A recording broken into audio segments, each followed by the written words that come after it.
How are you guys doing? Not a big woo culture in New York. I like that.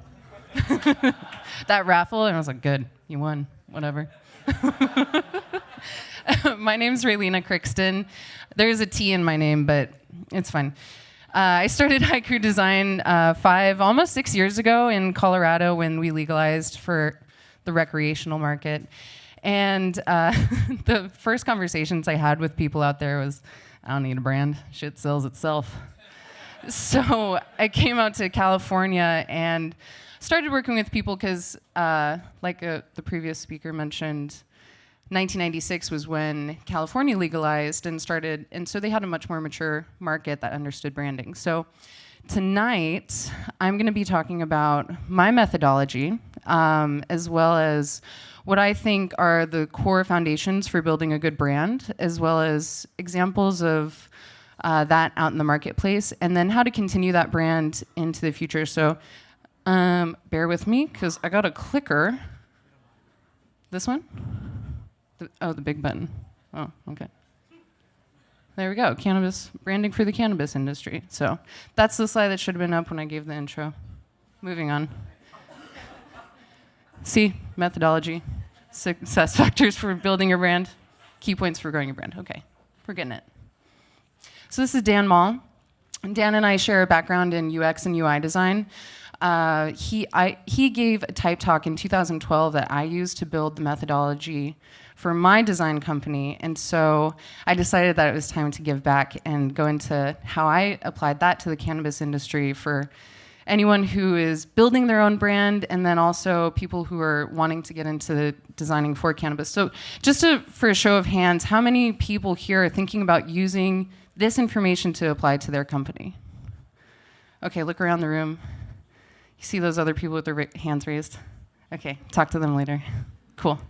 So Dan's methodology is based on defining a visual language before you ever start a sketch or a design. So instead, the way that translates for me is instead of doing a bunch of sketches, we determine what direction we're going to go to, so we're not kind of spinning in circles. So everyone has a visual language.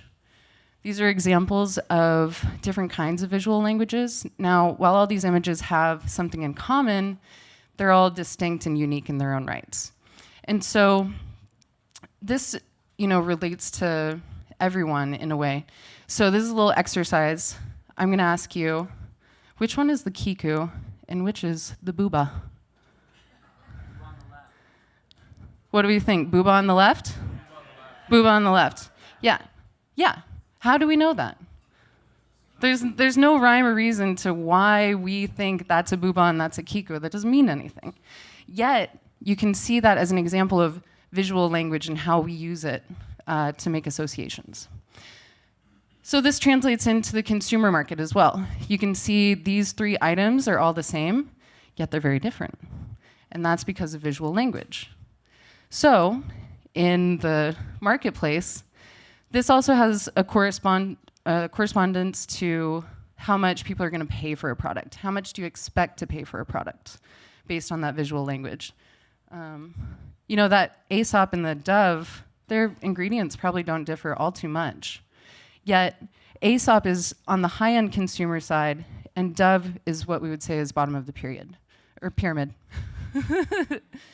So haiku design, we focus on top of the pyramid, high-end consumers, because there are people who are interested in learning more about the product. They're willing to pay more for a better product, and they're not afraid of what would seem to be a high-priced item. So this, along with purpose, is what I think are the fundamental foundational aspects of building a good brand in any industry, but especially for the cannabis industry, as new as it is. It's our responsibility as industry leaders, I guess we could say, to make sure that we welcome people into the industry with education, and we'll talk about more about that. So this is a little graph defining the ikigai. Ikigai is Japanese idea for your raison d'être, your reason to be. Why are you doing this? To make money? Okay. But why else are you doing it? To help people with cancer? That's a better reason. So how do we then make that apparent in your visual language for your product? And so with my clients, everyone has a larger purpose other than just selling products, which is what we should all strive for. So this is a case study of We Be Kind. They just launched this past Saturday in Bellingham. Mallory Wiebe is the owner of We Be Kind. She lives in Humboldt, and she's an OG mama making really, really nice full-spectrum CBD products for humans and for pets. So when Mallory came to me, she already had packaging. It wasn't very good, but she had a really killer product and a really, really dedicated following of people who are like, this stuff really works. So her one stipulation to me is that we use the CBD molecule. Okay. So here's the CBD molecule. It's pretty overused. And also, I wouldn't be able to tell that from any other molecule. So here is just an example of what I did. I duplicated it, rotated it, did it again. And then here we've got this kind of cool shape in the middle. Took that out. Okay. Pulled it apart. So these are the building blocks that I used to create her logo. And your logo is just part of your brand. And it translates into different things. You know, a lot of people make the mistakes of thinking that your brand is your logo, but your logo is just a touch point of your brand. So these are different touch points, her logo types, whether it's on small applications or large. And then taking that pattern library, we used it to create the background of her packaging. So this is her new line. I don't have a before to show you, but you know, you could look at her Instagram. We just did her soft launch, so you'll be able to see the transition of her brand as she grows, which I'm excited for it. She's, you know, growing. So biggest factors for building a successful brand is having a strong core brand, number one. But then on top of that, as you start to grow, you need to tell your customers why they should be choosing you. And what I think we should be doing is leading with the best kinds of products. And in doing so, you're going to be ahead of the curve in terms of where the market is going. So that's where educational marketing comes into play. If you really have the best stuff, educate people as to why that is. Why should I choose a full spectrum product over an isolate product? So after that, growing your brand with community-driven outreach is a core way to essentially grow your brand in a space where we're barred from using traditional advertising. But we shall move on to the case study of Gold Leaf, talking about educational marketing. So Gold Leaf concentrates on creating journals for tracking your cannabis consumption.